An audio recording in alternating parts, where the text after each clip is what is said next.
हाँ तो बच्चों, आज हम लोग चलते हैं। आज हम पढ़ेंगे कक्षा 10वीं हिंदी क्षितिज भाग 2। और जो इस पुस्तक का पाठ है पाठ 14, और पाठ 14 की जो लेखिका है वो है मनु भंडारी। और इनका एक आत्मकथ्य है, आत्मकथा पर आधारित है, ये आत्मकथ्य है। और उस आत्मकथ्य का नाम है एक कहानी यह भी। और सभी जानते हैं कि मनु भंडारी का जो जन्म है भानपुरा में हुआ है, और मैं भी भानपुरा की एक्सेलेंस स्कूल में कार्यरत हूँ, सेवारत हूँ। तो ये बड़ी अच्छी बात है कि ये जो मनु भंडारी है ये भानपुरा की ही निवासी रही है। आगे हम लोग चलते हैं। इससे पहले मैं आपको एक बार बोलना चाहूँगा कि ये जो चैनल आप देख रहे हैं इसको सब्सक्राइब करें और बेल आइकन को दबाएंगे तो आपको विषय से संबंधित नई नई वीडियो मिलती रहेगी। और साथ में विषय से संबंधित कोई भी परेशानी समस्या होने पर आप मुझे, मेरे मोबाइल नंबर है 77 480 34 984। आप चाहें तो आप मुझे इस पर फ़ोन लगा सकते हैं या फिर व्हाट्सएप मैसेज कर सकते हैं। और अब हम चलते हैं प्रश्न नंबर 1 की ओर। लेखिका के व्यक्तित्व पर किन किन व्यक्तियों का किस रूप में प्रभाव पड़ा? लेखिका के व्यक्तित्व पर किन किन व्यक्तियों का किस रूप में प्रभाव पड़ा? तो देखते हैं किन किन व्यक्तियों का पड़ा और फिर वो किस रूप में पड़ा। तो सबसे पहले लेखिका के व्यक्तित्व पर उनके माता पिता का बहुत प्रभाव पड़ा। लेखिका के व्यक्तित्व पर उनके माता पिता के व्यक्तित्व का बहुत प्रभाव पड़ा। अब क्या क्या प्रभाव पड़ा देखते हैं। मां से उन्होंने सहनशीलता सीखी, उनकी माताजी से उन्होंने क्या सीखी? सहनशीलता सीखी। और पिता से जिद, है ना। माता से क्या सीखी? सहनशीलता। और पिता से सीखी जिद। पिता के कारण वे हीन भावना से ग्रसित हो गई थी, और पिता के द्वारा ही उनमें देश प्रेम की भावना भी आई है ना। उनके पिता के द्वारा ही उनमें देश प्रेम की भावना भी जागृत हुई। इसके बाद शिक्षिका शीला अग्रवाल का प्रभाव। उनकी एक शिक्षिका थी, एक अध्यापिका थी जो उनके कॉलेज में पढ़ाती थी, और उनका नाम था शीला अग्रवाल। उनका भी मनु भंडारी के जीवन पर बहुत प्रभाव पड़ा। क्या प्रभाव पड़ा देखते हैं। शीला अग्रवाल की जोशीली बातों ने एक ओर लेखिका के खोए आत्मविश्वास को पुनः लौटाया, है ना।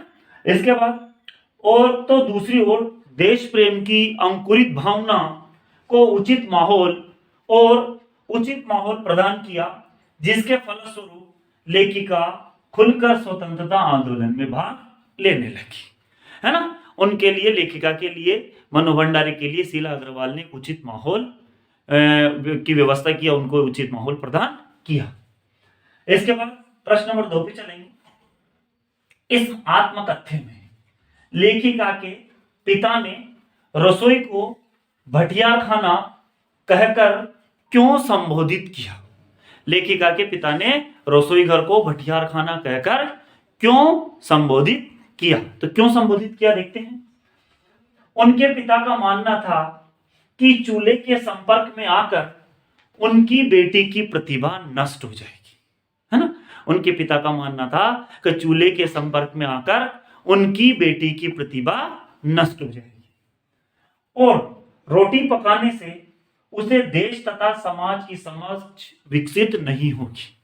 क्योंकि वो यदि चूल्हे चौके में और घर गृहस्थी में लग गई तो जो देश में जो हालात चल रहे हैं उसकी पहचान उस बच्ची को या बालिका को नहीं होगी। वहां जाकर वह अपनी योग्यता को नष्ट कर देगी संभवतः। इसलिए लेखिका के पिता ने रसोई घर को भटियार खाना कहकर संबोधित किया होगा। ठीक है, अब हम चलते हैं प्रश्न नंबर 3 पर। वह कौन सी घटना थी जिसके बारे में सुनने पर लेखिका को न तो अपनी आंखों पर विश्वास हो पाया और न ही अपने कानों पर? ऐसी कौन सी घटना थी? जब हमने पूरा पाठ पढ़ा तो उसमें देखेंगे कि ऐसी कौन सी घटना थी जिस पर लेखिका को न तो विश्वास हो पाया और न उसके कानों पर उसे विश्वास हो पाया, न आंखों पे विश्वास हो पाया। तो ऐसी कौन सी घटना थी देखते हैं। जब पहली बार लेखिका के कॉलेज से उनके पिता के पास शिकायत आई, जब वो जहां पढ़ती थी कॉलेज में, उस कॉलेज से उनके पिता के पास शिकायत आई। क्या शिकायत? तो लेखिका बहुत डरी और हुई थी, उनका अनुमान था कि उनके पिता गुस्से में उनका बुरा हाल करेंगे, उनके पिता गुस्से में उनका बुरा हाल करेंगे। लेकिन ठीक इसके उलट उनके पिता ने उन्हें शाबाशी दी।